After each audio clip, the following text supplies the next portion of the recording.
কারণ উনি চিন্তা করছিলেন উনি মারা যাওয়ার পর সকাল সন্ধে হাজার হাজার নামাজি নামাজ পাঠ পারপাসে প্রত্যেক দিন যদি ওনার কবর ওপর দিয়ে যাতায়াত করে, সেই নামাজিদের পায়ের ধুলো যদি ওনার কবর ওপর ঝরে পড়ে, দুনিয়ার বুকে যা পাপ করে গেলেন সেই পাপ থেকে উনি কিছুটা মুক্ত পাবেন, এরকম চিন্তা ভাবনা করে মেজারমেন্ট করে তার ঘর আর কবরস্থান উনি জীবিত অবস্থায় বানিয়ে রেখেছিলেন। তাই জন্য আপনাকে আমি ওপরে বললাম না, লোহার নেট খাঁচা।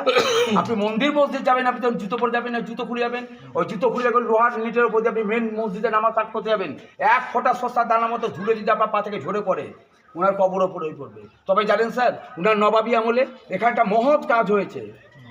কাটরা মসজিদের পাশে শিব মন্দির, বাবু রাস্তাটা ছাড়, ছোটু রাস্তা ছাড়, কেন জানিস না? আগে নবাব যাবে। চলো